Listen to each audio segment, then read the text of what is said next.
Asosiasi Pengusaha Indonesia menolak pemberlakuan peraturan pemerintah tentang penyelenggaraan tabungan perumahan rakyat atau TAPERA. Aturan ini dianggap menambah beban pengusaha dan pekerja. Lalu bagaimana dampak TAPERA bagi dunia usaha dan kondisi ekonomi di Indonesia? Sudah bergabung bersama kami Ketua Umum Asosiasi Pengusaha Indonesia, Ibu Sinta Wijaya Kamdani. Selamat pagi, Bu Sinta. Selamat pagi, Astri. Bu, sebetulnya apa sih yang menjadi landasan penolakan pengusaha atas TAPERA dan sebetulnya poin apa saja penolakannya? Ya, jadi sebenarnya kalau kita lihat penolakan itu sudah muncul pada waktu Undang-Undang Nomor 4 tahun 2016 itu dikeluarkan ya. Nah, pada waktu itu memang kami sudah melakukan banyak konsultasi dengan para pelaku, termasuk juga koordinasi dengan pekerja dan lain-lain. Dan itu kami sudah menyatakan kepada pemerintah dan memberikan masukan gitu mengenai TAPERA ini. Jadi sebenarnya pada dasarnya kami Apindo tuh mendukung kesejahteraan pekerja dengan adanya ketersediaan perumahan bagi pekerja. Namun PP nomor 21 ini sebenarnya kan adalah duplikasi ya daripada apa yang sudah ada pada saat ini. Jadi saat ini di BPJS Ketenagakerjaan itu tuh sudah ada yang namanya jaminan hari tua.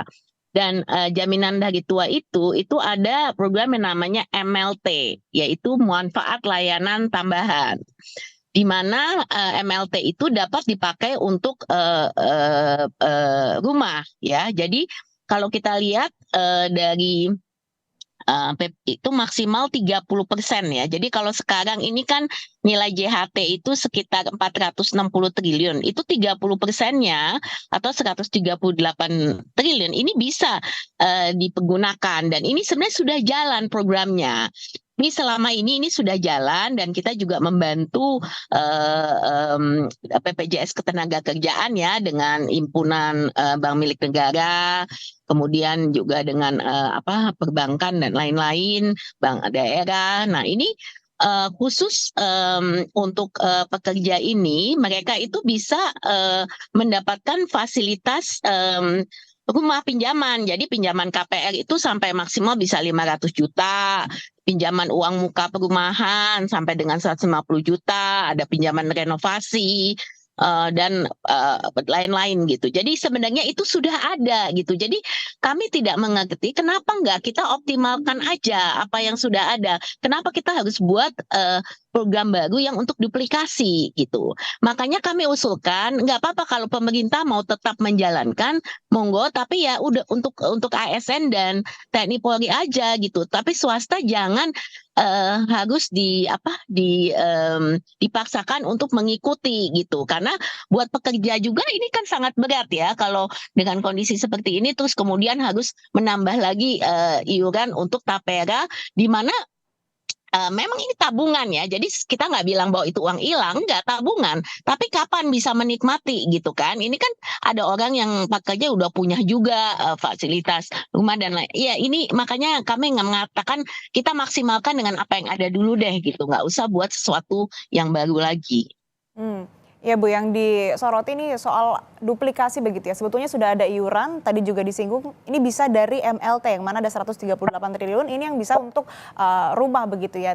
Tapi sebetulnya kalau misalkan dari pengusaha tadi disebutkan juga memang mendukung kesejahteraan pekerja. Hanya saja memang untuk TAPERA ini alangkah lebih baiknya atau harapan dari pengusaha ini tidak dibebankan kepada pekerja swasta begitu ya. Hanya untuk ASN dan juga TNI Polri saja. Iya, Tapi betul, Bu, betul. Jadi kalau kita pemerintah mau, kenapa?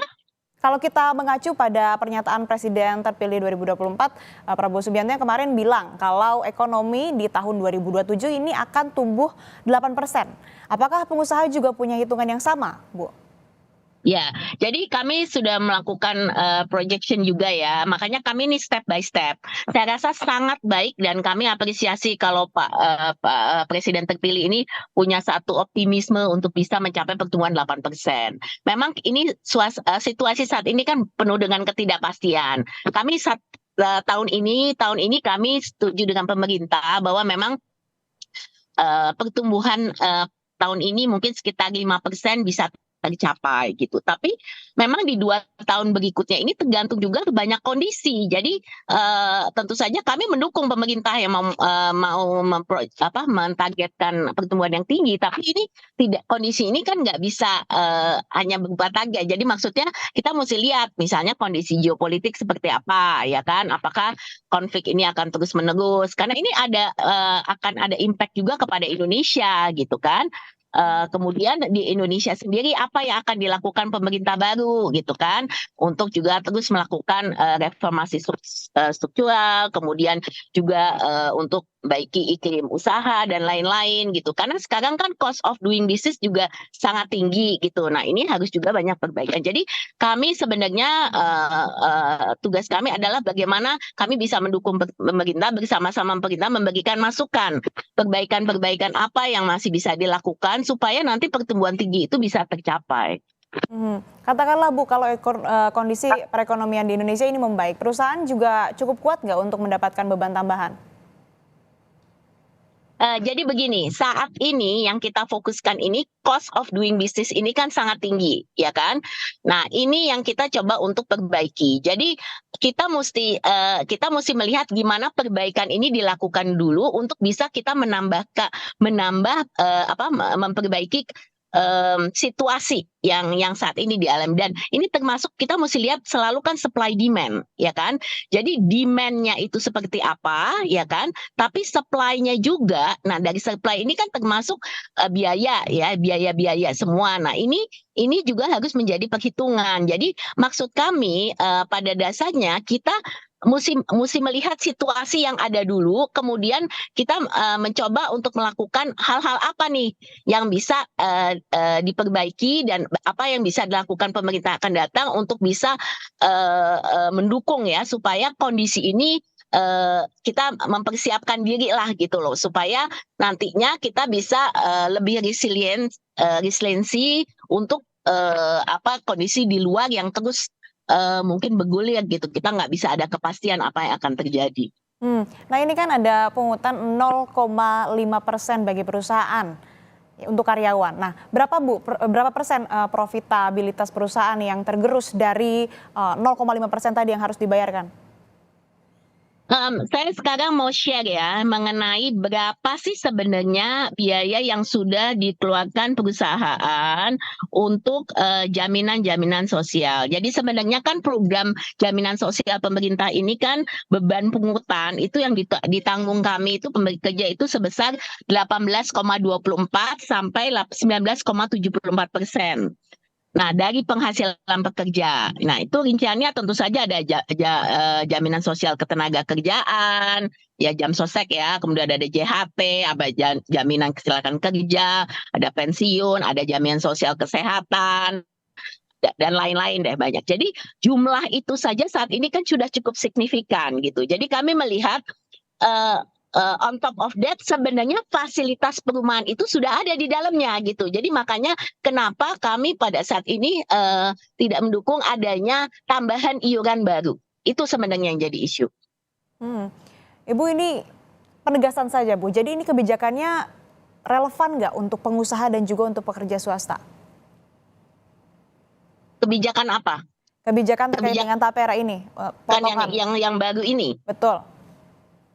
Ya, Relevan nggak jadi menurut pendapat kami, kalau memang pemerintah mau menyiapkan dana, jadi di sini dana untuk tapera, ya itu inian pemerintah ya. Tapi kalau berkaitan dengan jaminan, karena tapera itu tabungan kan, yang kita ngomongkan jaminan sosial ini, jaminan sosial sudah mencukupi karena perumahan sudah ada di dalamnya. Jadi posisi kami kenapa harus ada tambahan iuran kalau pada saat ini sebenarnya BPJS Ketenagakerjaan juga sudah ada fasilitas di mana bisa melalui MLT tadi gitu. Itu sebenarnya posisinya. Nah kan kemarin kan Presiden Jokowi menganalogikan program tapera ini dengan BPJS Kesehatan yang awalnya memang sempat jadi pro kontra lalu diterima. Nah, Bu Sinta ini melihat apakah nanti ke depannya tapera ini akan sama seperti BPJS Kesehatan? Saya rasa ini berbeda ya, gitu. Kita bicara ininya agak berbeda karena kalau kita melihat Tapera ini kan sebenarnya bukan program jaminan sosial kan maunya, ini kan program tabungan. Jadi tabungan itu kan sebenarnya sukarela ya. Jadi kalau misalnya mau nabung boleh, kalau enggak udah gitu kan. Nah ini yang saya rasa harus dipisahkan juga gitu loh.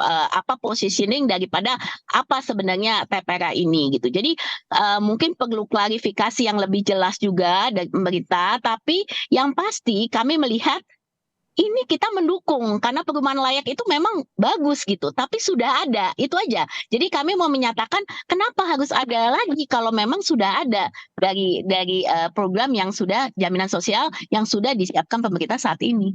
Jadi dua hal yang berbeda ya Bu. Lalu bukan kemarin Apindo sudah bersurat ke Presiden Jokowi. Sudah ada respon soal ini atau Apindo sudah komunikasi dengan pemerintah atau pihak lainnya?